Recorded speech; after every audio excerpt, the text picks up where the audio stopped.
Sahanau Bhunaktu Sahaviryam Karavavahai Tejasvinavaditamastu ma vidvishavahai. Om Shanti Shanti Shanti.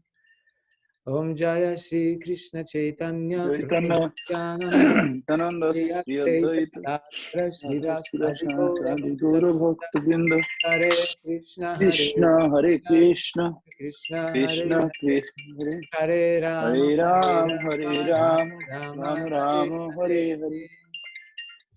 Hare Krishna, dear Devotees. We are hearing some sounds. Maybe you can mute yourself now, and when you want to say something, then unmute. Not to have a disturbance. Okay. Hare Krishna. So, we're just going to make a little bit review about what we were speaking previous time. We started with the preface of Nectar of Devotion, and we spoke that this book is under the authority of Sri Rupa Goswami, and we are known as Rupa Nugas.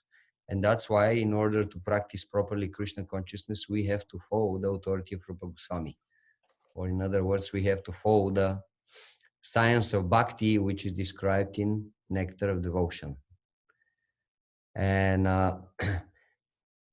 we spoke that Srila Prabhupada is describing the title of the book, what is the meaning of bhakti, rasa, and amrita.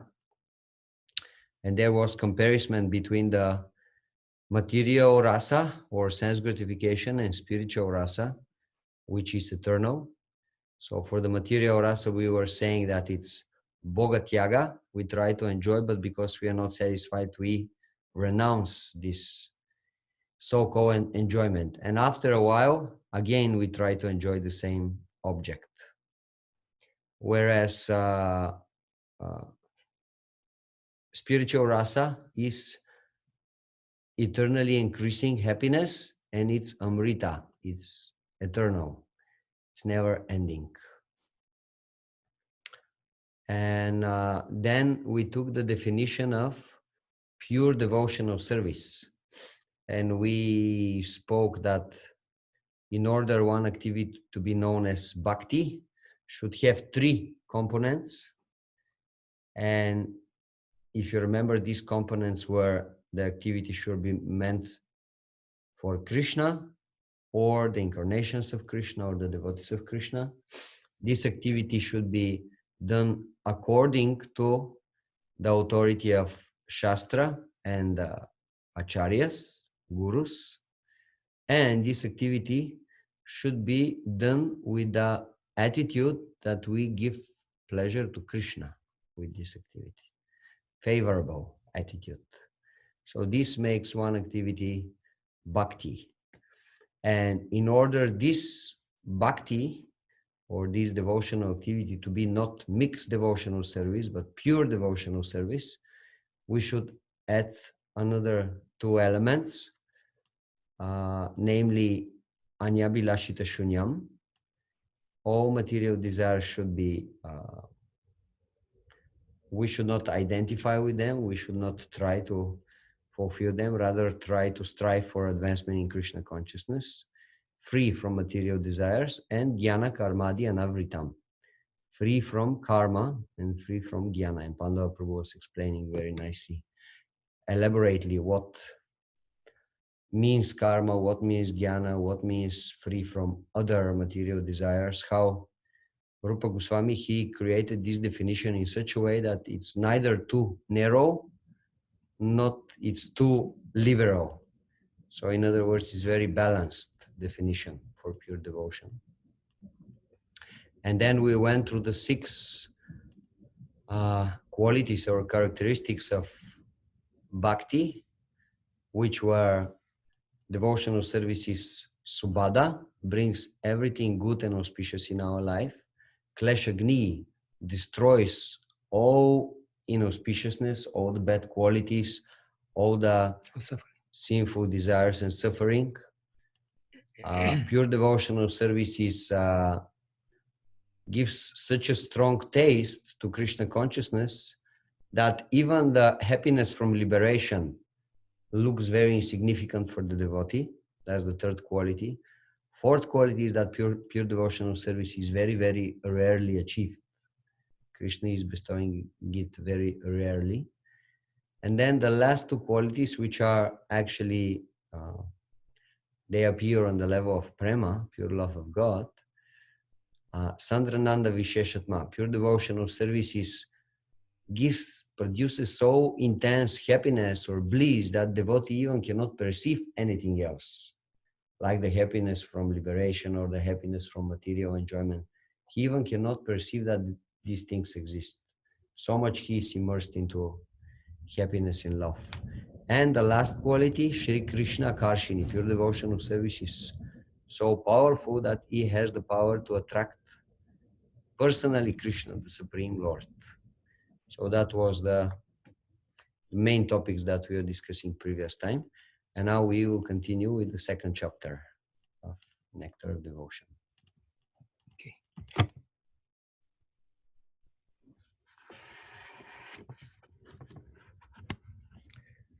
Okay, so Hare Krishna. So there are three categories of devotional service, which are described in Nectar of Devotion, Bhakti Rasamrita Sindhu. So there are, Srila Prabhupada calls them, Srila Prabhupada writes, the three categories of devotional service which Srila Rupa Goswami describes in Bhakti Rasamrita Sindhu are listed as devotional service in practice, devotional service in ecstasy, and devotional service in pure love of Godhead. So what's the meaning of this? Devotional service in practice means, it means Sadhana Bhakti. And devotional service in ecstasy means Bhava Bhakti. Okay? Devotional service in pure love of Godhead means Prema. Srila Prabhupada uses this terminology to signify sadhana, bhava, and prema. Practice, ecstasy, and pure love. So there, Srila Prabhupada writes, there are many subheadings in each of these categories. And then Srila Prabhupada writes, generally it is understood that in the category of devotional service in practice, there are two different qualities. Devotional service in ecstasy has 4 qualities, and devotional service in pure love, Godhead, has 6 qualities. So who are those? What are those qualities? That's a question for you. Generally, it is understood that in the category of devotional service in practice, there are 2 different qualities. What are those?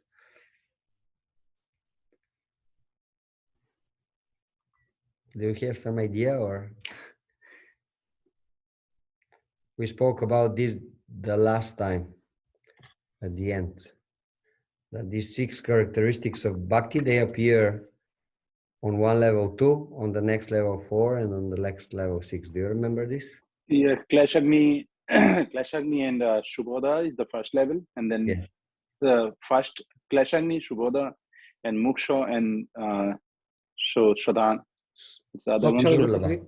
Shudurlabha. This is this 4 is for Bhava, and when we take another 2 also, which is one of the Chandrananda Visheshatma and Sri Krishna Koshini. So those are 6 is the prema. Oh, very good. Okay. So this is what Srila Prabhupada means. So you see, when you read, sometimes Nectar of Devotion and other books, if we don't read carefully, then we will just say, okay, very nice, and we will go on, we will continue. But actually, that's what Prabhupada means here. We should have to read carefully Srila Prabhupada's books. So in this connection, Prabhupada continues, Srila Rupa Goswami suggests that the person eligible for Krishna consciousness can be classified by his particular taste. And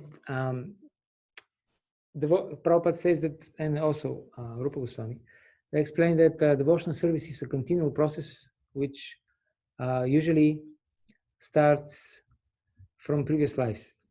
Generally, all of us, all the devotees, Srila Prabhupada explains, we're practicing now devotional service because we have been practicing also before, as the general case. Of course, maybe that somebody is, theoretically it is possible that somebody meets Krishna consciousness the first time in this lifetime, although it's very unlikely.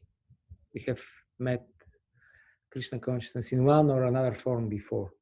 So this is interesting because that means that for many times, many lifetimes, we haven't been able to attain the goal, right? Otherwise, why are we here?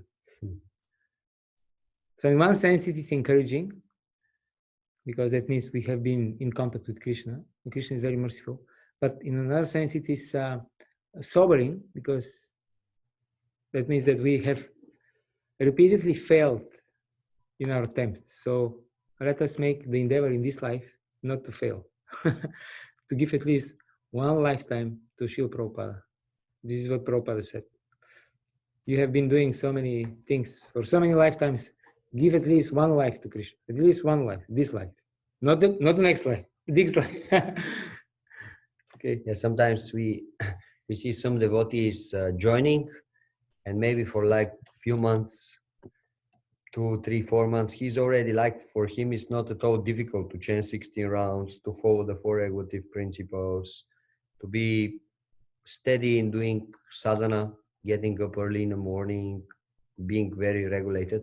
So obviously you see that this person already, he was practicing these things in the previous life. That's why it's so easy for him to do it.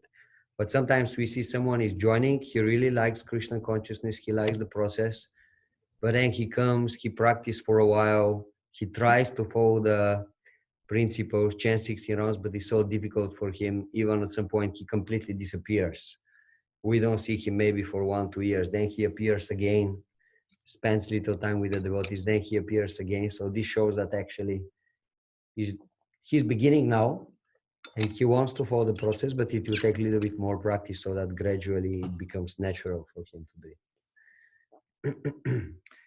And we see also a third scenario sometimes, which is somebody joins the movement, and as Tulsi Prabhu explained, very quickly he advances to a certain level and he becomes recognized even amongst the devotees as a special devotee, because just for a few months or few years he advanced to a particular level which is considered advanced level in our, let's say, in our community of devotees.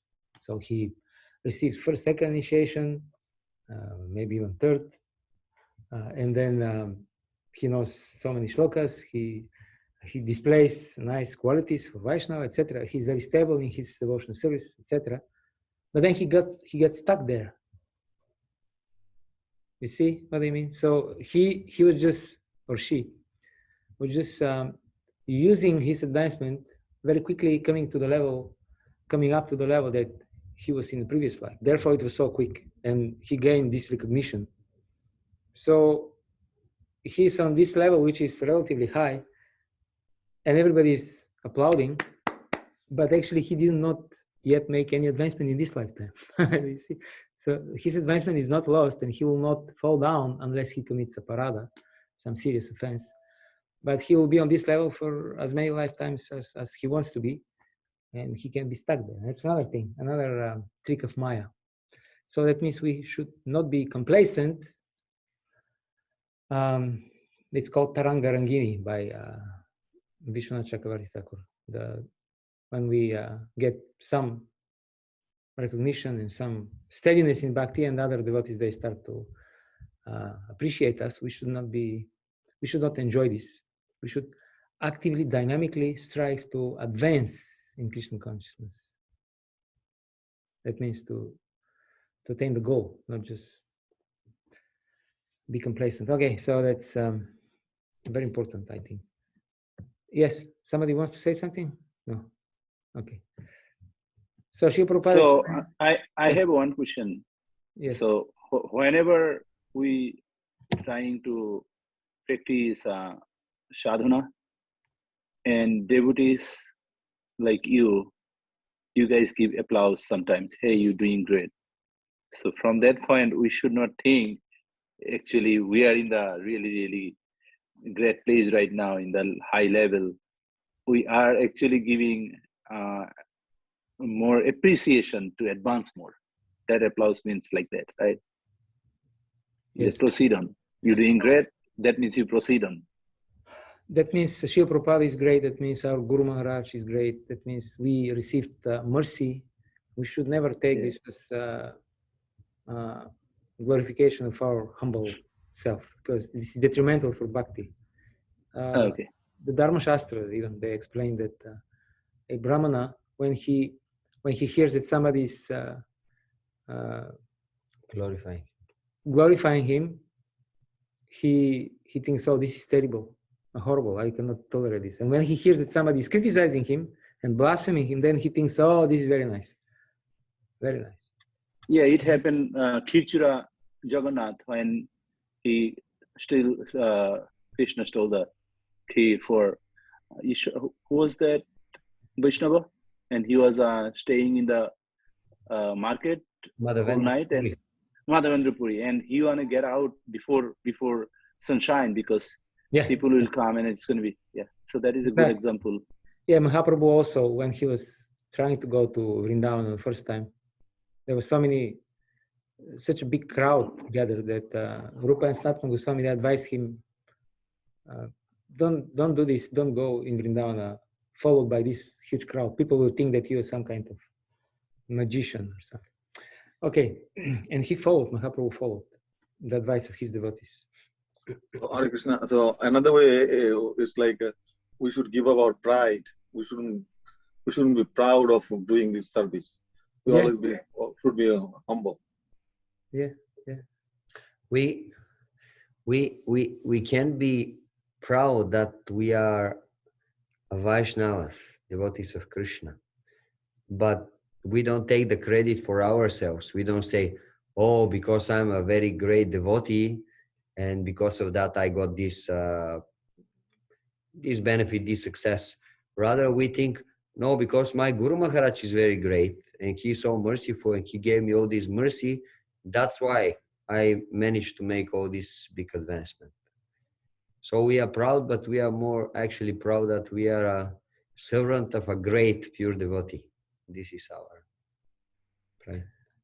There's one Prabhupada disciple who once told us a story how he went back in the day, in the 70s, they went up in the Himalayas and they saw these yogis living in caves there. So when these yogis, they saw the devotees, very often they would come out of their caves and they would offer obeisances to the devotees, and they would say, we don't know who is your Guru Maharaj, but he must be a Mahabhagavat, a great personality, Mahaparushika, because he converted people like you.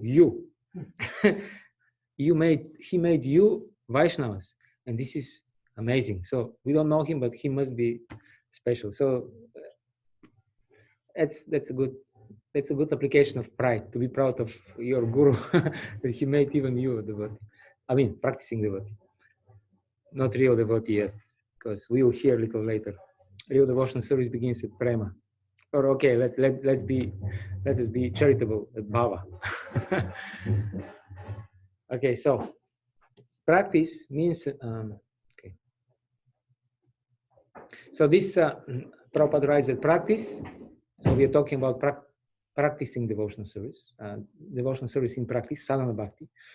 Practice means employing both the mind and the senses in practical devotional service, according to the definition of Uttama Bhakti. Anushilanam, Krishna Anushilanam, Anukulena. So Prabhupada explains that this practice is not for developing something artificial. Please go and tell them to stop. Sorry, we have some very enthusiastic kirtaniyas here. They play mridanga. Okay. Just outside. So the practice of sadhana of bhakti, it is not artificial. It is, as we know, it is natural. There is this verse from Chaitanya Charitamrita, Nitya Krishna, Nitya Siddha Krishna Prema Sadhya Kamunai, Shravanadi Shuddha Chitte Kare Udaya. It is natural for us. And Srila Prabhupada gives the analogy of small child, and he tries to learn how to walk, and he doesn't walk properly, but he's learning. Why he can learn? Because The ability to walk is naturally already inside. It's established already there. It's natural for him. He has to develop it. It's not something artificial. It is natural to love Krishna. And maybe we can read this from Nectar of Devotion. It's on page 20. Second chapter, page 20. Is the second paragraph. So when we are speaking about sadhana, Srila Prabhupada is saying, now Srila Rupa Goswami proposes to describe devotional service in practice. So this is the second paragraph now. Practice means employing our senses in some practical type of work. Therefore, devotional service in practice means utilizing our different sensory organs in service to Krishna. Some of the senses are meant for acquiring knowledge, and some are meant for executing the conclusions of our thinking, feeling, and willing. So practice means employing both the mind and the senses in practical devotional service. This practice is not for developing something artificial. For example, a child learns or practices to walk. This walking is not unnatural. The walking capacity is there originally in the child, and simply by a little practice, he walks very nicely. Similarly, devotional service to the Supreme Lord is the natural instinct of every living entity. Even uncivilized men like the aborigines offer their respectful obeisances to something wonderful exhibited by nature's woe, and they appreciate that behind some wonderful exhibition or action there is something supreme. So this consciousness, though lying dormant in those who are materially contaminated, is found in every living entity. And when purified, this is called Krishna consciousness. Okay, so Srila Prabhupada writes, to just quoted, this practice is not developing something artificial. Prabhupada writes a little later, when we wish to develop our innate capacity for devotional service. This is the next paragraph, middle of the next paragraph. That is very important because here Srila Prabhupada gives the definition of Sadhana Bhakti. Okay, so now we will learn what is actually Sadhana Bhakti. Okay, when we wish to develop our innate capacity for devotional service, there are certain processes which, by our accepting and executing them, will cause the dormant capacity to be invoked. Such practice is called Sadhana Bhakti. So this is the practice which will invoke our intrinsic dormant love for Krishna. This is called Sadhana Bhakti. So Sadhana Bhakti is defined as this practice which will lead to bhava. It is practice performed by the mind and the senses, and it leads to bhava. So this is Sadhana Bhakti. This is the definition by Rupa Goswami. Action of the senses, which produces the stage of bhava, is called Sadhana Bhakti. Okay? So Jiva Goswami writes that actions of the senses are included within the term bhakti in the same way, in the same manner, according to the same logic as the preliminary purifying actions for performing of sacrifice are included within the term sacrifice. So when we perform puja, arati, when we worship our deity at home or in the temple, first we have some preliminaries, right? We have to, first of all, we have to take shower, put on tilak, then we have to put clean clothes, I mean, before that. And then we have to collect the paraphernalia for worship, right? Flowers, fruits, whatever we want to offer. And then we have to perform achaman, different things are preliminary necessary activities before we do the puja itself. So these are also called puja. They are also included, but they are preliminaries. So in the same way, what we are doing now is just a preliminary for the real service, which will actually start at the level of bhava. at the level of bhava, basically. This is what Krishna explains in Bhagavad Gita. Aham sarvasya prabhavo. Aham sarvasya prabhavo. Sarvam pravartate iti matva bhajante man Buddha bhava samam viti. Yeah, I meant Buddha Bhava Samam. I meant the other words from 18th chapter. Brahma Bhuta Prasanatma Nashachtina Kankshati Samak Sarveshu Buddhishun Van Bhaktim Lavate Param. Then he enters into the realm of Bhava, which is the real service. So this is not to discourage us to think that now we are useless, we don't actually do service. No, we are we're preparing ourselves to come to the level where we will have pure love for Krishna, then we will serve him naturally. Now we're just practicing. We are following in the footsteps of the authorities, those who have already pure love for Krishna. Okay, so this is Jiva Goswami, and Vishwanath Chakravarti Thakur comments. He says that the intention of including sadhana in bhakti, because bhakti is bhakti, that means pure love, and sadhana is the preparation for bhakti. So both acharyas, they explain how. Well, this is not in the Nectar of Devotion. This, what I'm quoting now, this is from the commentaries of Jiva Goswami and Vishwanath Chakravarti Thakur on Bhakti Rasamrita Sindhu. So Srila Prabhupada summarized everything in Nectar of Devotion. These are just some, here and there I'll give some additional comments from the acharyas. So Vishwanath Chakravarti Thakur says that including sadhana bhakti in bhakti is done by the acharyas for one purpose, to show that bhakti causes bhakti and nothing else can lead to bhakti. So sadhana bhakti leads to bhava bhakti. It's bhakti, it's still bhakti. It's just the preliminary, the initial, you can say the Neophyte stage of bhakti, but it is nonetheless bhakti.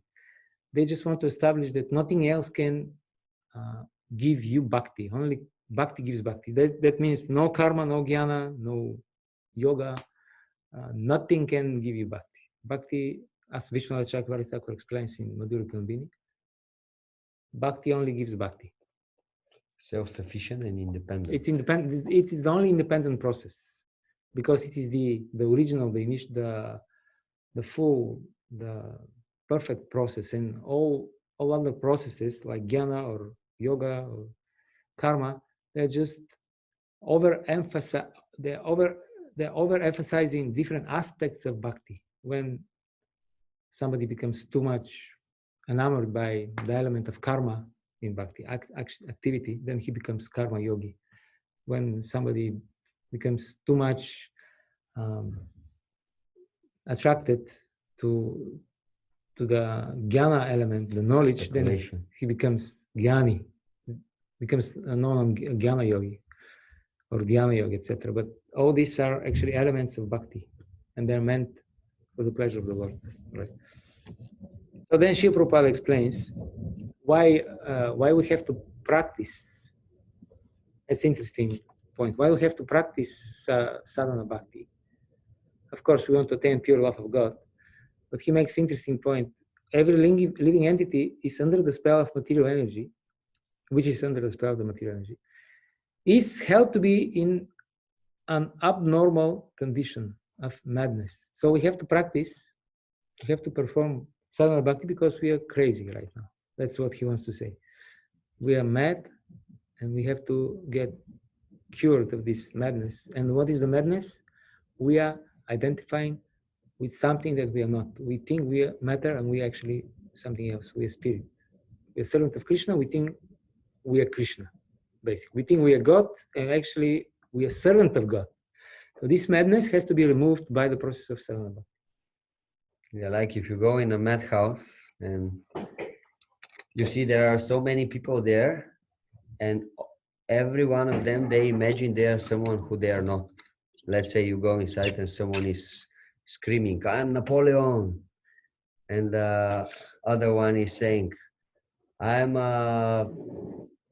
Claudia Schiffer," and the other one is saying, "I'm Arnold Schwarzenegger."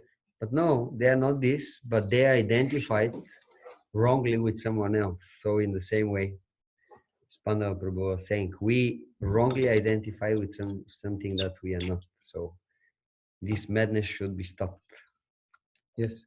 And how this is done, Srila Prabhupada quotes Rupa Goswami also, Narada Muni.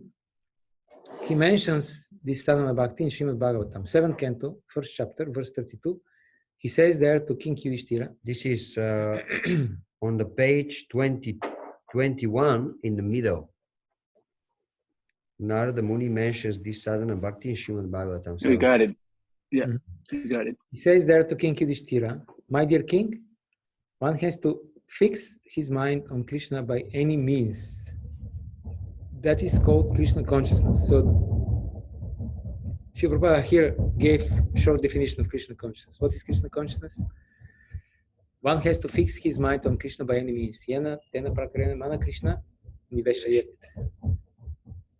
So it is the duty of the Acharya, the spiritual master, to find the ways and means for his disciple to fix his mind on Krishna. That is the beginning of Sadhana Bhakti. So this is how we become normal again, by fixing our mind on Krishna, by chanting holy name, by studying Srimad Bhagavatam, by associating with devotees, by worshipping the deities, by living in a holy place like Vrindavana or Mayapur.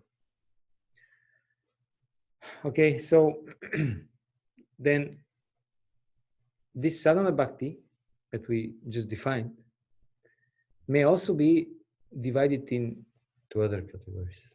There are two types of Sadhana Bhakti. Maybe can we, before that, just read something from the Nectar of Devotion? So again, dear devotees, just to finalize again Sadhana Bhakti before going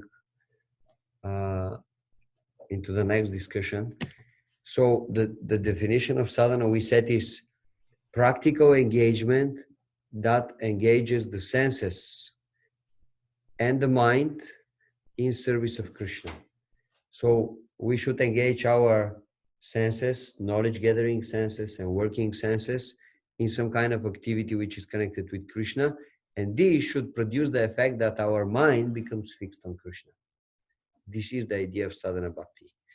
And on this page 21, we see Srila Prabhupada is mentioning two very practical ways. What are these activities? Like, he is not leaving for us to speculate, oh, let me find what kind of activity shall I do to think about Krishna. No, he is saying very practically. In the first page 21, in the first paragraph, in the middle, Srila Prabhupada is saying, therefore, we must practice Sadhana Bhakti. Do you find this?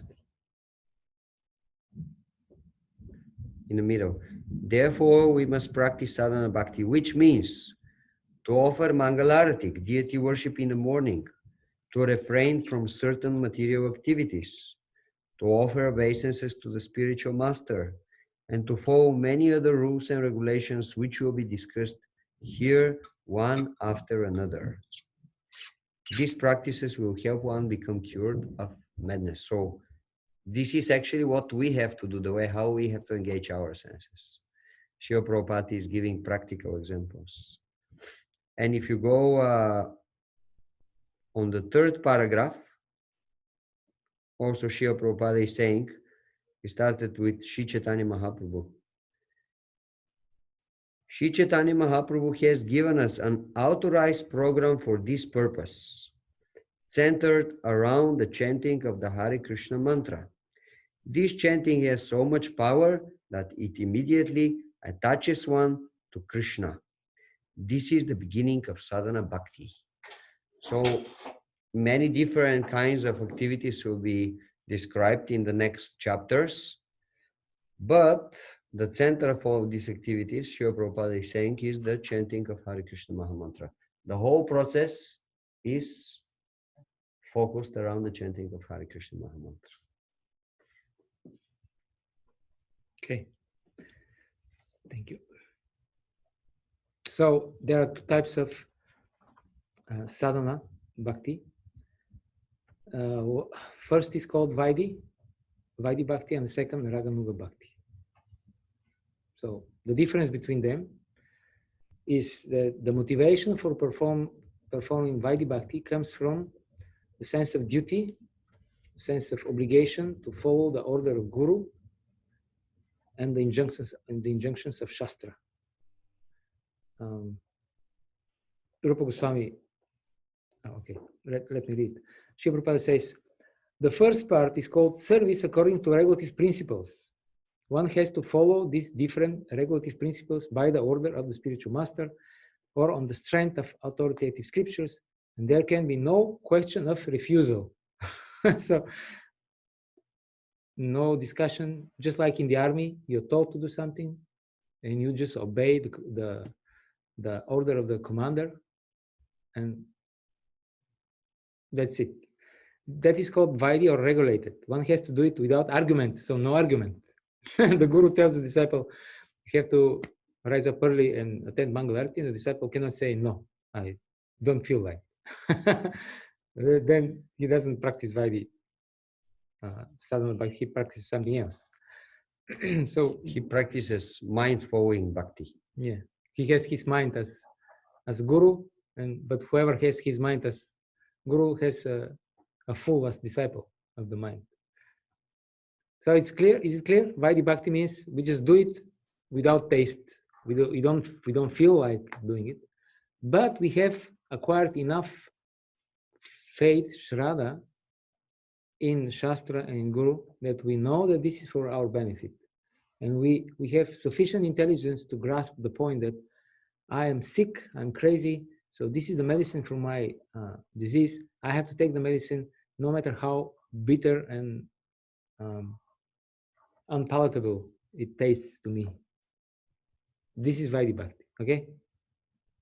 And then, when this is done, in the proper mood, in due course of time, then we will reach the next level of Sadhana Bhakti, which is called Raganuga Sadhana Bhakti. Srila Prabhupada writes, another part of Sadhana Bhakti is called Raganuga. Raganuga refers to the point at which, by following the regulative principles, one becomes a little more attached to Krishna and executes devotional service out of natural love. This is at the end of page 21, completely down. That means that at one point we will acquire some taste, some natural attraction to perform bhakti. We will like to get up early in the morning and to offer Mangalarti. We'll like to dress the deities. This is actually the analogy, the example Srila Prabhupada gives. Srila Prabhupada gives the example he gives for Raganuga in this chapter. Two people can read it. So this starts at the end of page 21. For example, can you see? For example,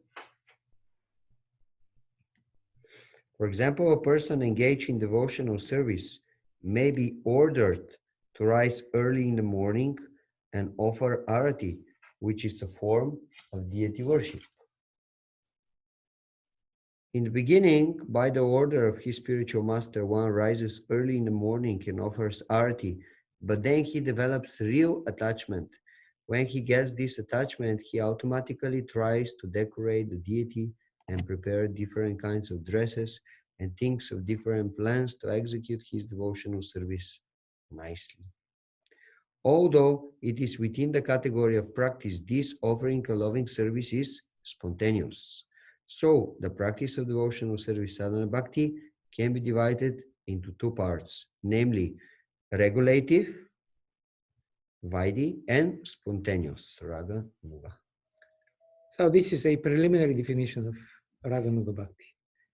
We'll deal with Raganuga a little later, and there will be more elaborate and exact definition what is actually Raganuga Bhakti. But for practical purposes, for now, this is sufficient.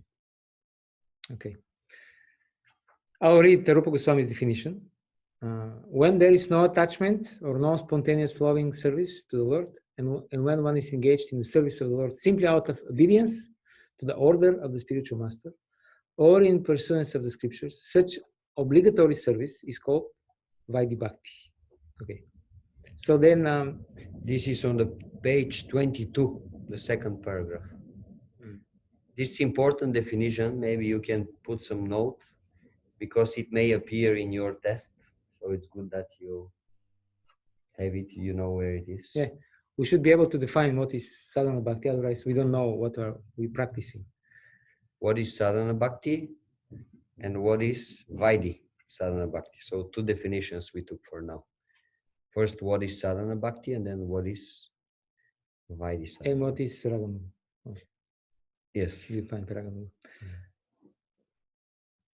So, okay. Srila Prabhupada is quoting a verse from Padma Purana to give an example of Vaidhi Bhakti. And this famous verse, it says, Smartavya Satatam Vishnu. Bhakti Jimmy knows it.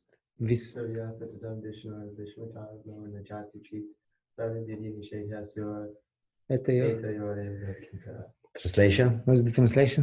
So that one should always remember.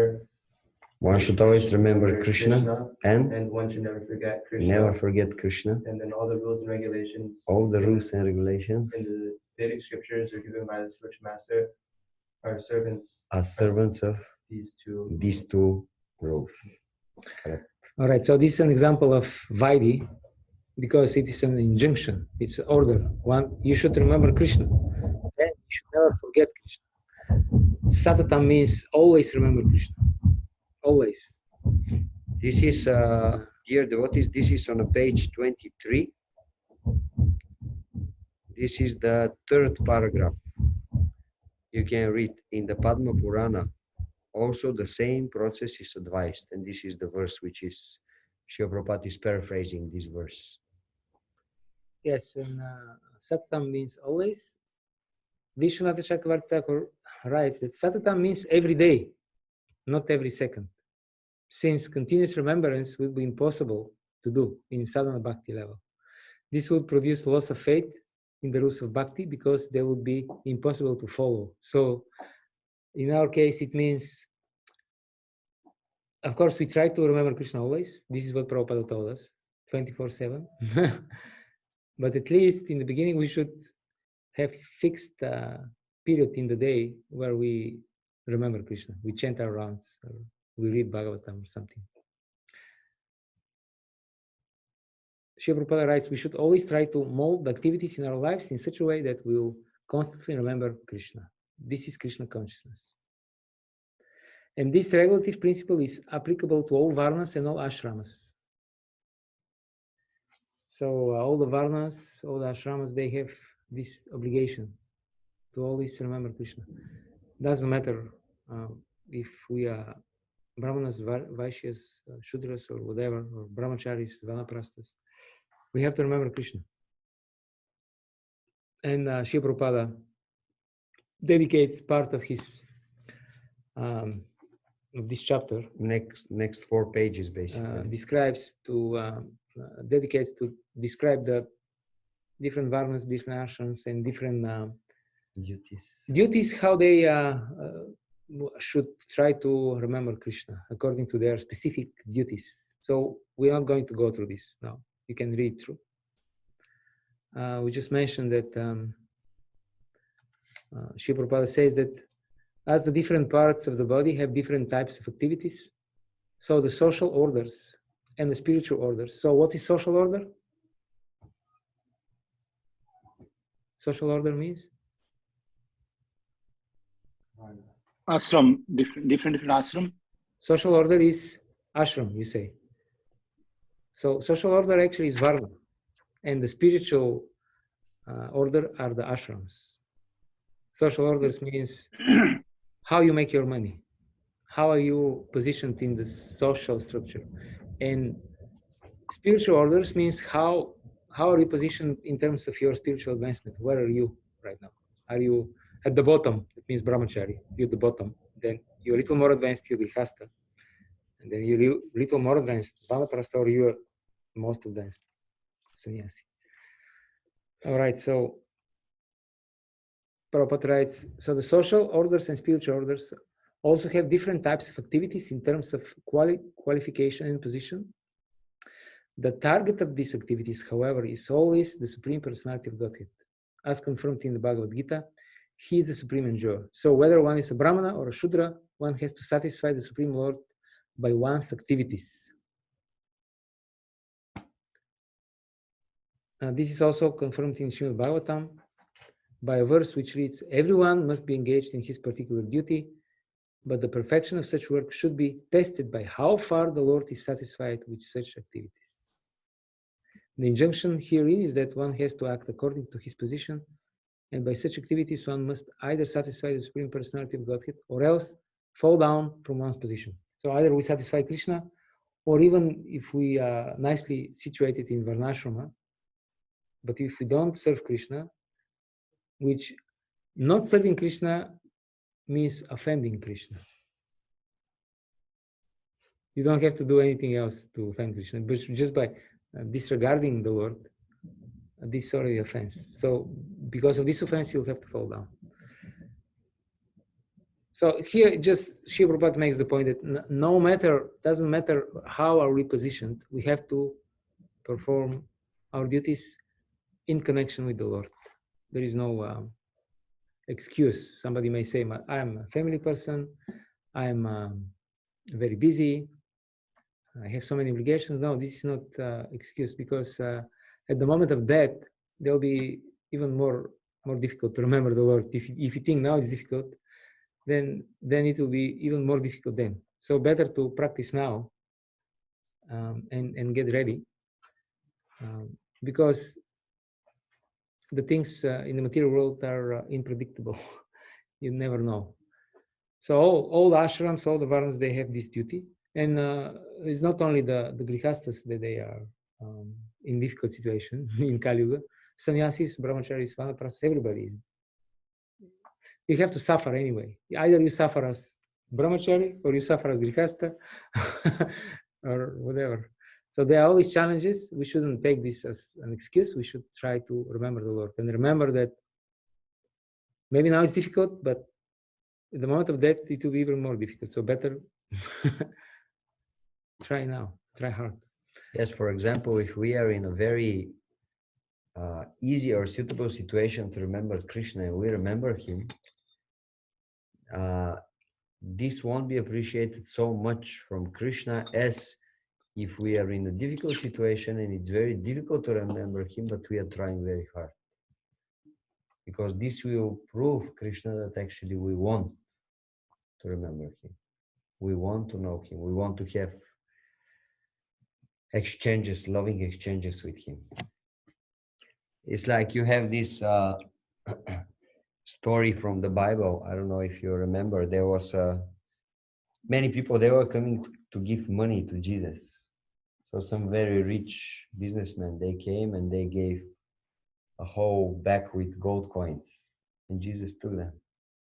And then a lady, old lady came and she opened her hand and she had only 3 coins. And she gave them, all 3 of them, to Jesus. And Jesus, he made the point, she gave more than you. Because you gave so much, but you gave very little from what you have. And she gave everything that she has. So in the same way, sometimes we may remember Krishna, but we remember Krishna because we are in a very easy circumstances. Everything is very much, our life goes very well. According to our liking. Yes. And that's why it's very easy to remember Krishna. But then, if we are in a difficult situation, maybe we won't remember Krishna. Maybe even we will become angry to Krishna. Krishna, why are you doing this to me?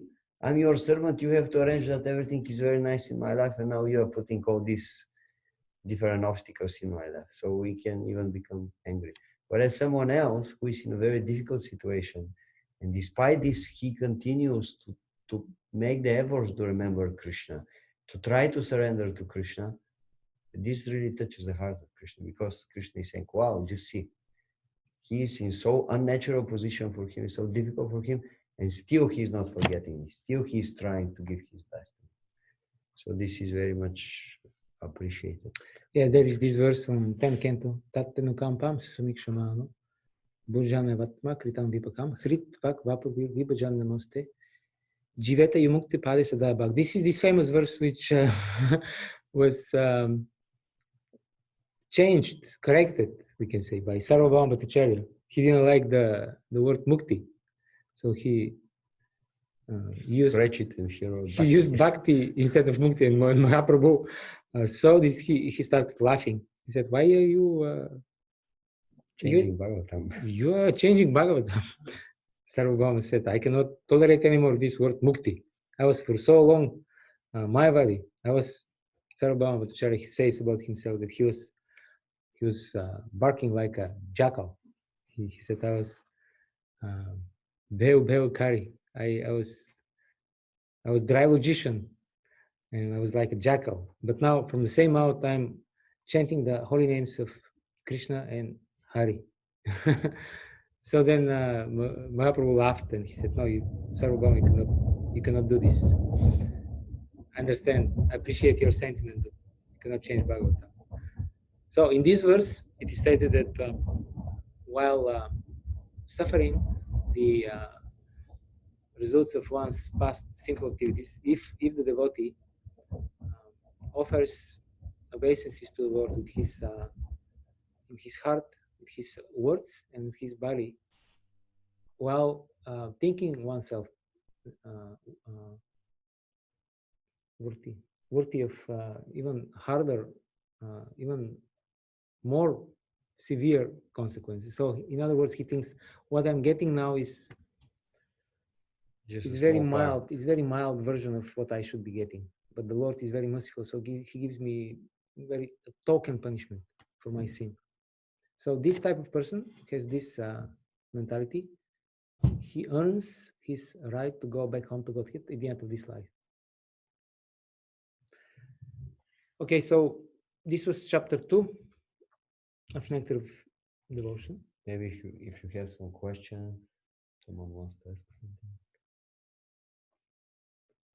And then we go to next chapter, chapter 3, which is called Eligibility of the Candidate for Accepting Devotional Service. So now we described, Rupa Goswami, Srila Prabhupada described what is Sadhana Bhakti, the types of Sadhana Bhakti. Now in this chapter, they'll explain who is eligible, who is qualified to practice Sadhana Bhakti.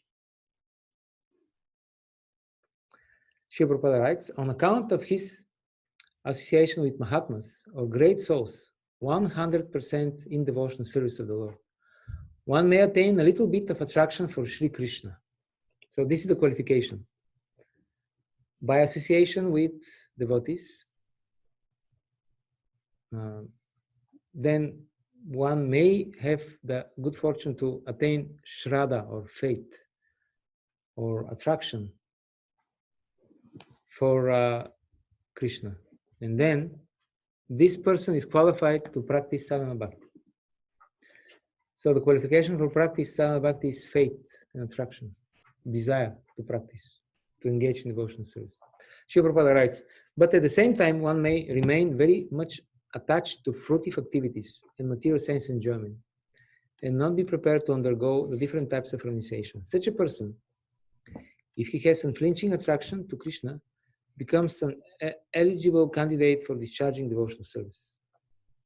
So, Rupa Goswami writes, this is from Bhakti Smriti Sindhu, the person who has developed faith in serving the Lord by impressions arising from previous association with devotees, who is not too attached to material objects, and who is not too detached, is qualified for Vaidhi Bhakti. So this is the qualification specifically for Vaidhi Bhakti, or for Sadhana Bhakti. So the person should have faith, Shraddha, and he shouldn't be too disgusted by material objects, and he shouldn't be also too attached to material sanctification. So he should be in the middle. If he's very disgusted by material sanctification, he is not qualified for bhakti. He's qualified for what? For jnana. Yes. And if he's too attached, too lusty, kama istai star hita jnana prapadanti anyad devata partitam niyatam svaya, Krishna explains in Bhagavad Gita. If he's too attached to sanctification, then he's not qualified for bhakti also. He's qualified for karma. So person with faith, who is not too disgusted, not too attached, he's qualified for Sadhana Bhakti, for Vaidhi Bhakti. Okay, clear? This is the definition. You may also want to know this because you never know, this might appear in your test. I mean, okay. Some spoilers ahead here. So there are 3 types of persons qualified for Vaidhi Sadhana Bhakti. So in the range of this definition, there are 3 possible positions one can take. They are all bona fide positions, but they are different.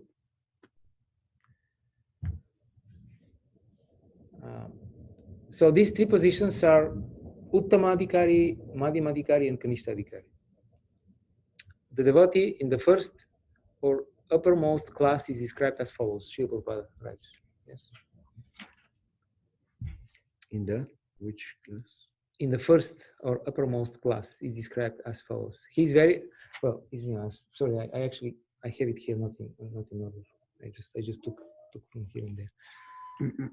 Okay, he's described as follows. He's very expert in the study of revealed scriptures, and he's also expert in putting forward arguments in terms of those scriptures.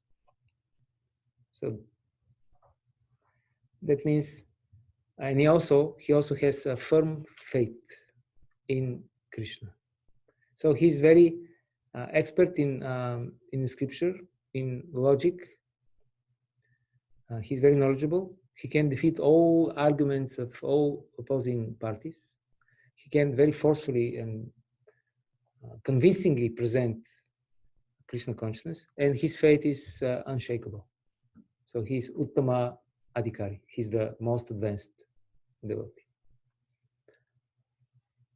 So when we speak of, anyway, we'll talk about this later. So the second class devotee, Madhyama Adhikari, he has been defined by the following symptoms. He is not very expert in arguing on the strength of revealed scripture, but he has firm faith in the objective. That means that Madhyama devotee, he may lose argument with some atheist, for example, or with somebody who is or some Mayavadi. Well, Mayavadis are atheists, basically. But this will not harm his faith because he has strong faith. He understands, okay, maybe I'm not so skillful.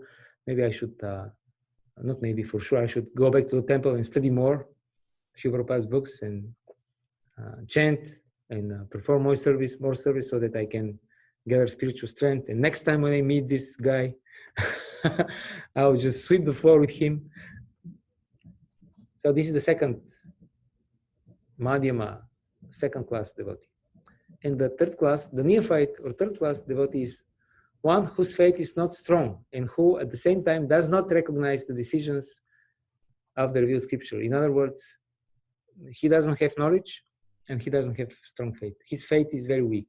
He has faith, but it's Kamala Shraddha, weak faith. It can be discouraged. He can be dissuaded. He can be convinced basically by some atheist to give up devotional service. This can happen with him. With the Madhyama Bhakta, cannot happen because his faith doesn't matter if he's defeated. He'll never give up devotional service. Yes, Matthew. Influence. He can be easily influenced. Yeah. Because he doesn't. He doesn't know the scriptures and he doesn't have strong faith. Okay, so these are the 3 types of eligible candidates for performing Vaidhi Bhakti.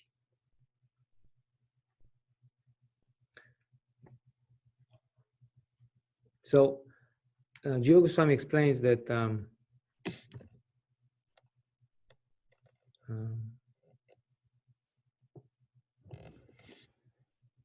here, when we speak about the Uttamadhikari having strong, full command on scriptures and sense of logic, he knows the logic, he knows the philosophy. All this is in connection with pure devotional service. He's not dry logician or a Mayavadi or impersonalist. He has knowledge about Bhagavan, which is non-different. This knowledge is non-different from Krishna, and logic. The logic he uses is a logic that is connected with Krishna. It's called Shastra Mulaka. This is knowledge in pursuance of Shastra. It is not just some kind of speculation. Okay. So he's using philosophy, he's using logic, he's using, we could say, speculation. Philosophical speculation. Yes. Argumentation. He reasons. thinks about the things, but everything is based on the knowledge of Shastra. It's not based on his speculations, on his imaginations, on whatever his mind is thinking about this and that. So he can think, but he's always thinking on the basis of the knowledge of Shastra. Yeah, he's not a dogmatic person. He's, Prabhupada says, broad-minded, because he can present Krishna consciousness in a proper way so that the contemporary society can accept it. So it's intelligent. All right, so I would like to read to you a little bit from 11th canto, where there is a quotation from Madhvacharya, who describes some particular features of the Kanishta devotee, just shortly, because I think this is very relevant to us.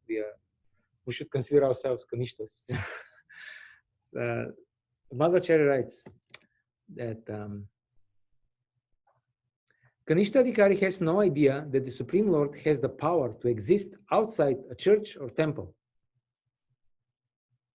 Furthermore, being puffed up by his own ceremonial worship, a Kanishta Adhikari cannot imagine that anyone is more pious or religious than he. And he's not even aware that other devotees are more advanced. So this is a feature of Kanishta Adhikari. He thinks he's the most advanced. Okay? So actually he's the less advanced. Yes, if we recognize this in us, then we should know that this sign that we are actually not advanced. But if we think I'm very advanced, that means just the opposite. Yeah, that's very interesting criteria. That advanced devotee, he thinks he's the lowest of all. Yeah.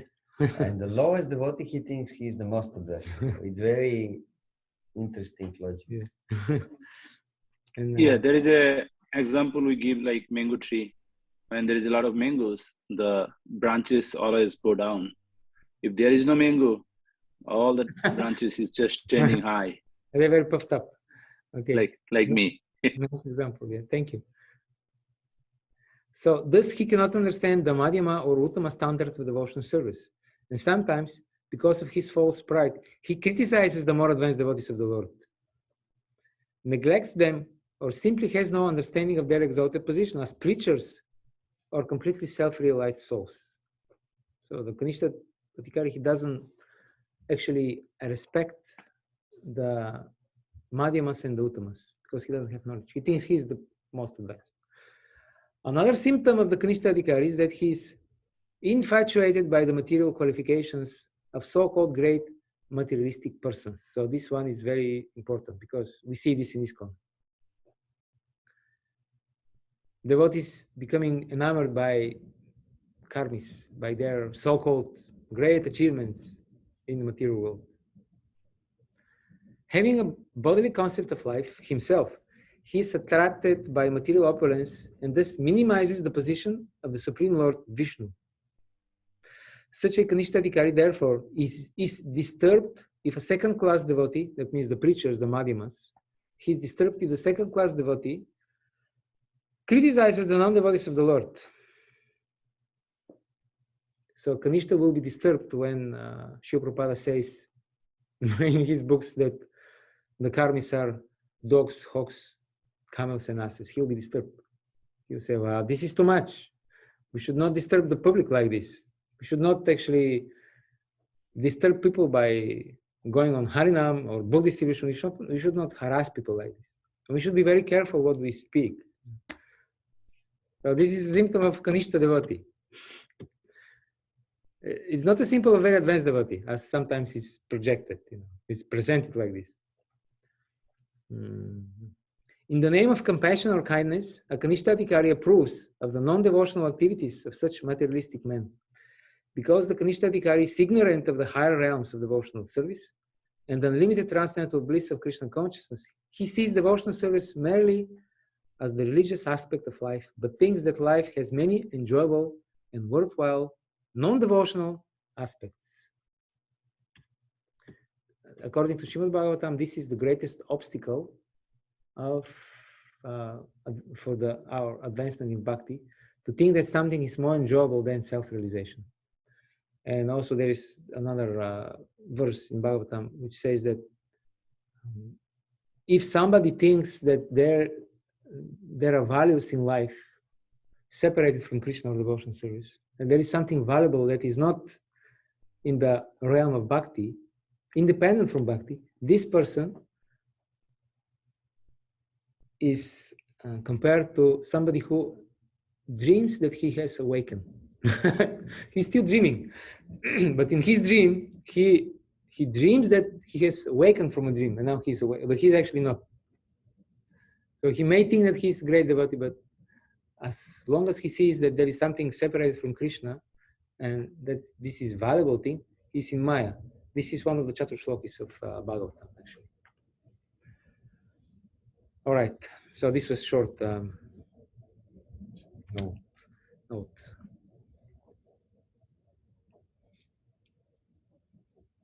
So now Srila Prabhupada and Rupa Goswami, they go on explaining further classification of Neophyte devotees is made in the Bhagavad Gita. It is stated there that 4 classes of men, namely those who are distressed, those who are in need of money, those who are inquisitive, and those who are wise, begin devotional service and come to the Lord for relief in the matter of their respective self-satisfaction. So you're familiar with this verse, right?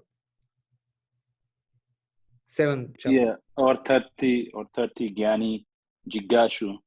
Yes. This is on the Artho or 30 Gyani Jigashu. Okay, 4 types of pious people who approach the Lord. this is on the page 30. Almost the last paragraph. 4th paragraph. Further classification of the Neophyte devotees made in Bhagavad Gita.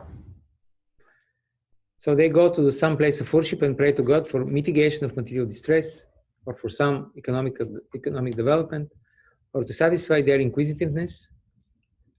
And a wise man who simply realizes the greatness of God is also counted among the neophytes. Such beginners can be elevated to the 2nd class or 1st class platform if they associate with pure devotees. So we have the person who approaches the Lord because he is in distress or he wants money. Little more advanced is the person who is inquisitive. And most advanced amongst those 4 is the Jnani, who from the very beginning he doesn't want anything material. He just wants to realize absolute truth. He wants to realize God. So he's more advanced, most advanced. So the Acharyas explain that all these 3, they have to become Jnanis. They have to come to the level of Jnana. They have to become this wise man who wants only Krishna. He doesn't want anything material. And how this happens from the position of wanting material facilities or just want to be relieved from distress. They have to come up to the platform of Jigyasu, to be inquisitive. And from this platform, they have to come to the platform of Jnani. And this may take a long time. And therefore, in 7:19, Krishna says, Bahunam janma namante jnanavamam prapadente. Vasudeva Sarvamitim Samahatma Sudurabha. It may take a long time, but eventually they will come to this platform. And then they'll understand that Krishna is the answer of all questions. Yes? I was wondering, here it's describing neophyte devotees. Yeah. I was wondering, is it possible for a Jnani to be a Kanishta? Is it possible for Kanishta to be a Jnani? Or is it when someone is a Jnani, do they automatically go above the level of Kanishta? Yeah, it is possible because this Madhyama, Uttama, Kanishta, they are applicable for all different stages of devotional service. You have Kanishta Kanishta, Madhyama Kanishta, and Uttama Kanishta. Just like your Bhakti Jimmy, you have good day, bad day, but you have good bad day. You have medium good day. You have bad good day. So the same way, all these are universal categories that they can be applied in each and every stage of the devotional service. You have also, for that matter, you have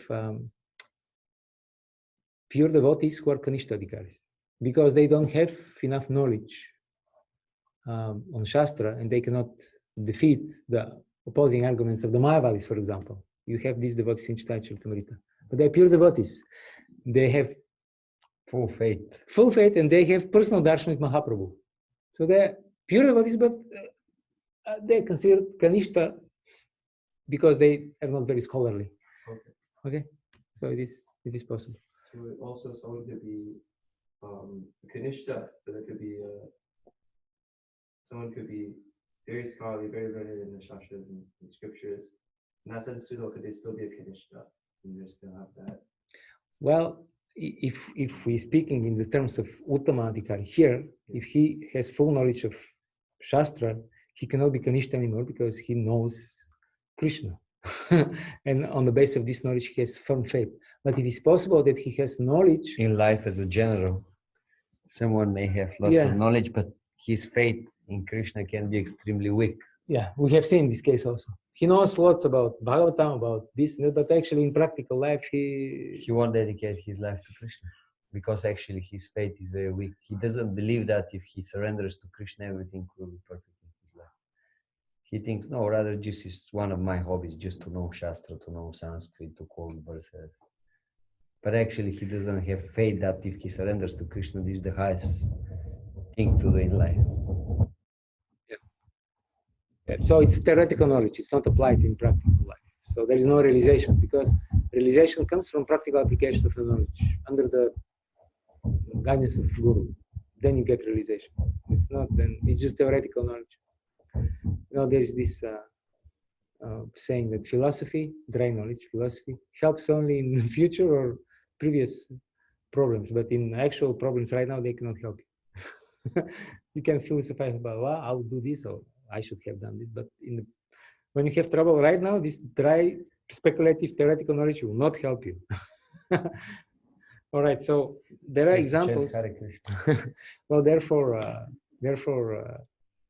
Shankara told this old person, he saw this old person studying grammar, Sanskrit grammar, and Shankara told him, Bhaja Govindam, you should worship Govinda, because you are on the verge of death, and where you take shelter in the moment of death? In this Vyakarana Sanskrit grammar, this will not help you.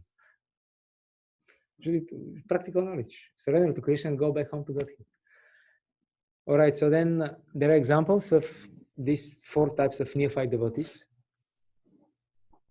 So who is the example of the devotee who wants wealth? Who is the example?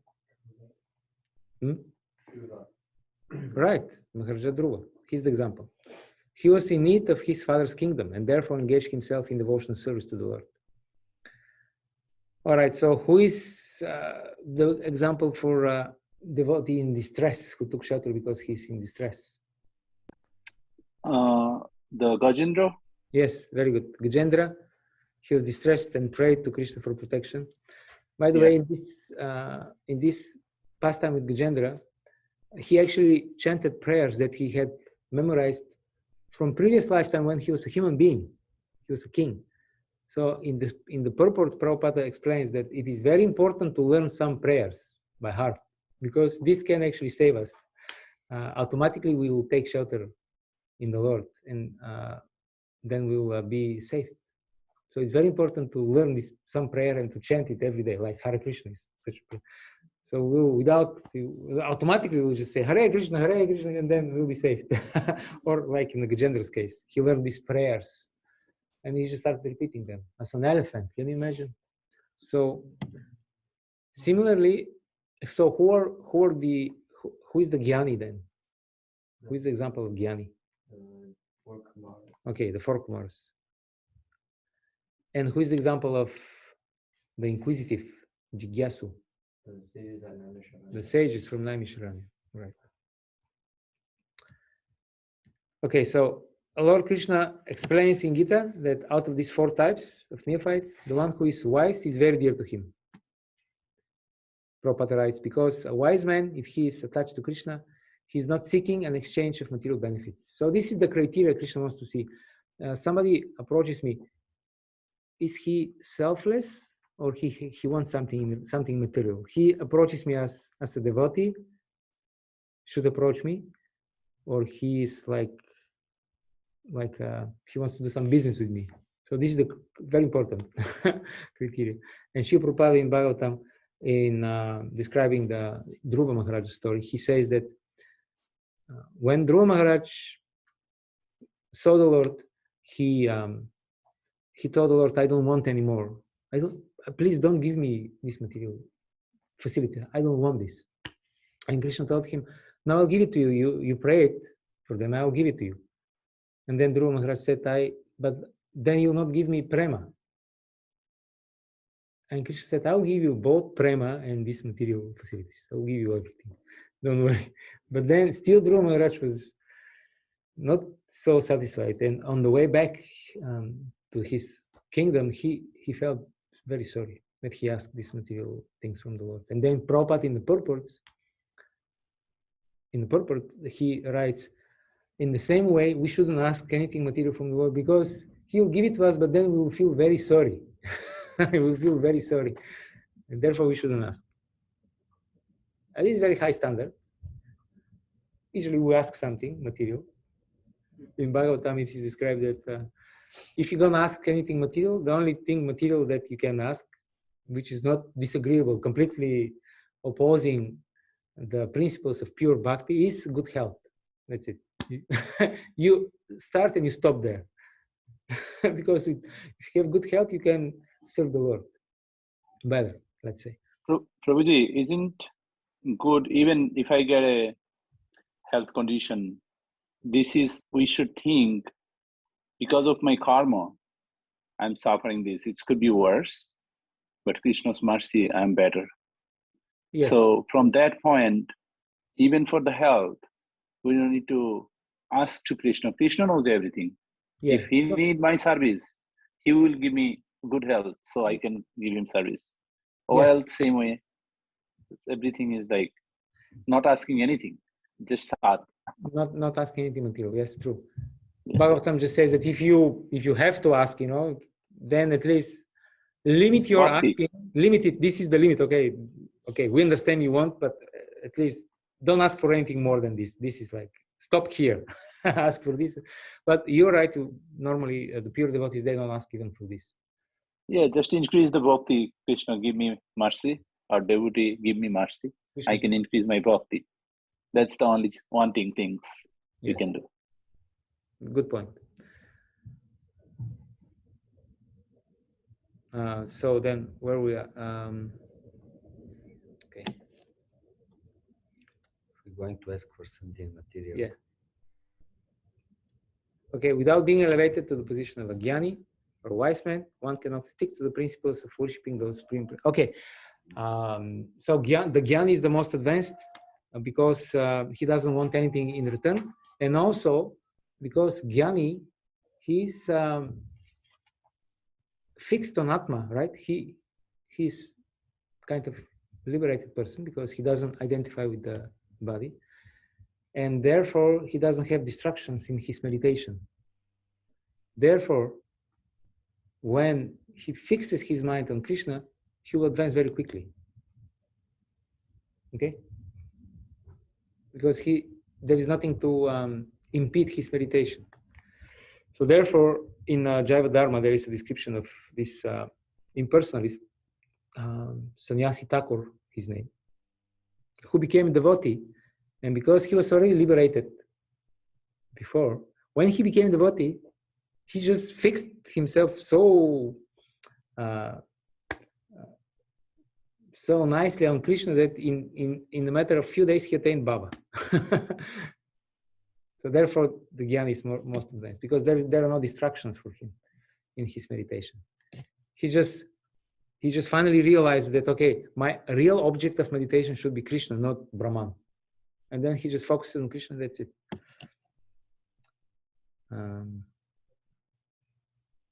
Okay, Prabhupada writes, it can be concluded that a person who is freed from the bodily concept of life is eligible candidate for pure devotional service, now, not just for Vaidhi. This is in the middle of page 32. Second paragraph. It is also confirmed. It is also confirmed in the Bhagavad Gita that after Brahman realization, when one is freed from material anxieties and can see every living entity on an equal level, he is eligible to enter into devotional service. Okay. Some questions?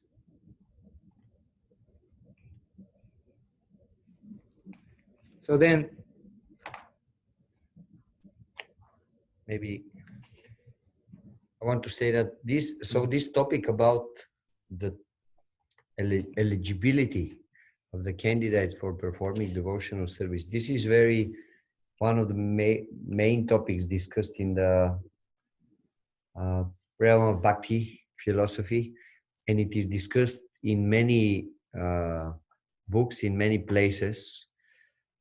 Like, for example, previous month we were studying Nectar of Instruction, and there we find in the 5th verse of Nectar of Instruction, we had exactly this discussion about the 3 levels of devotees. And here in Nectar of Devotion, we have this description again. And in Srimad Bhagavatam 11 Canto again, there is description of these 3 classes of devotees. And in Chaitanya Charitamrita again, this is discussed. So this is a topic which is coming again and again and again. And sometimes if we read the criteria, we can see that some criteria can be the same, but some may be different. So this should not confuse us, because these levels, Kanishta qualification, Madhyama qualification, and Uttama qualification, they are like, how to say? It's like a range. So it's not just one level and that's it. Everybody should be exactly the same there. No, it's like, let's say Kanishta, from Kanishta devotee to Kanishta devotee can have a big difference in their faith, in their knowledge. They may both be put in the Kanishta category, but actually there is a big difference. So in the same way, Madhyama it's also a range. And Uttama in the same way. So sometimes you want to push the left button, just down the left. Yes, just push it. No. Left. Left. Yeah, just leave it like that.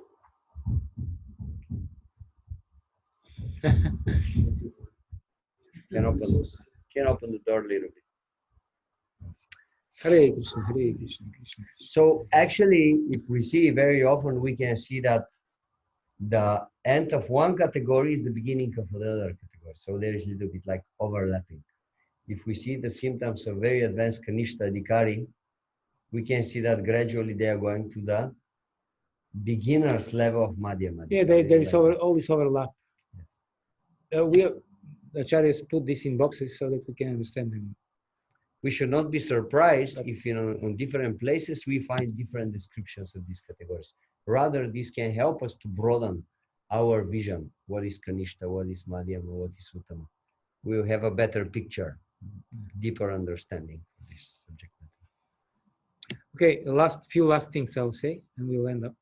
So regarding Prabhuji's question, I just want to mention, yes, it is, we can think that this is our karma. This is what the verse says, I quoted. But technically, we should also know that it is not our karma anymore, because the devotees don't have karma. Because if we think this is my karma, still we're putting ourselves in the center, it's my karma. Actually, it's not anymore karma, it is Krishna's personal treatment of our improper attitude. Krishna sees that we have to get rid of some specific anartha, and he uses part of our karma, specific part, not just the whole thing. He uses something and he applies this medicine to attain specific results. So it is not karma, technically. The devotees don't have karma. From the level of Shraddha. Or we should know. Yeah, this is right, Prabhuji. And we actually have the treatment like that from the Krishna. This is my treatment for now. We have to think like that. Yeah. Okay, so the last 2 points. Rupa Goswami says that anyone who has any desire for satisfying his senses, any desire for karma or jnana, he cannot taste the happiness of bhakti. So if we are not tasting the happiness of devotional service fully, that means we still have desires. On the basis of these desires, we may commit offenses also. So Srila Rupa Goswami therefore has compared this bhakti and mukti, desire for material enjoyment and liberation. He compares them with being influenced by the black art of a witch. In both cases, one is in trouble. So to compare desire for liberation as a witch is very uncommon in the Vedic literature. But liberation itself is not, if it's separated from service of Krishna, it is hellish for the devotees. So, and the attention of a pure devotee is so much attracted to glorification of the Lord's pastimes, name, qualities, forms, etc., that the devotee does not care for mukti or bhakti. So he's not attracted. And the last part of this chapter is actually Srila Prabhupada quoting again and again different verses. Rupa Goswami is quoting these verses, so Prabhupada is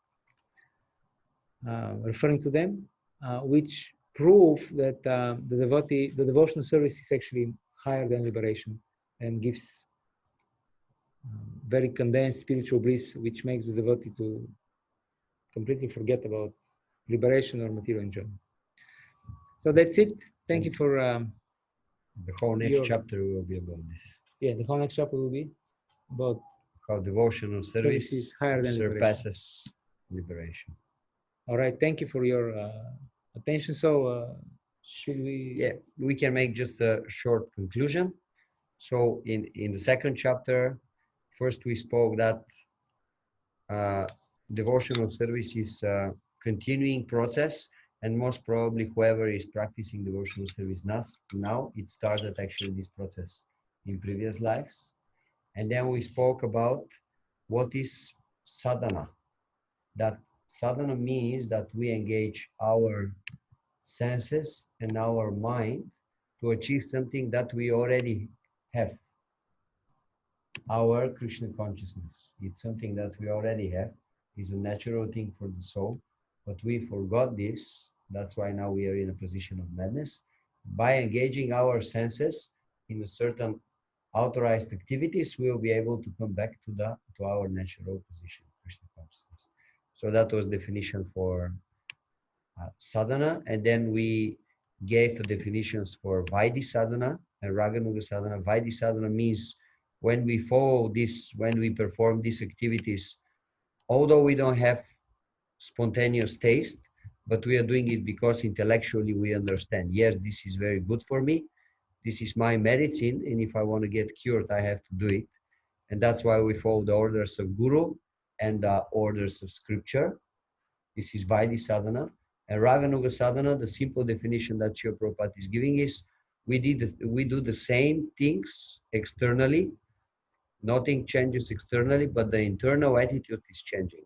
That devotee is doing it just because he likes to do it. It's spontaneous for him.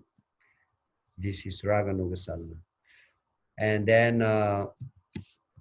in the third chapter, we discussed in terms of practicing this process of sadhana bhakti, that the different devotees, according to how strong is their faith and according to how much knowledge of the process of bhakti they develop, they have a different qualification.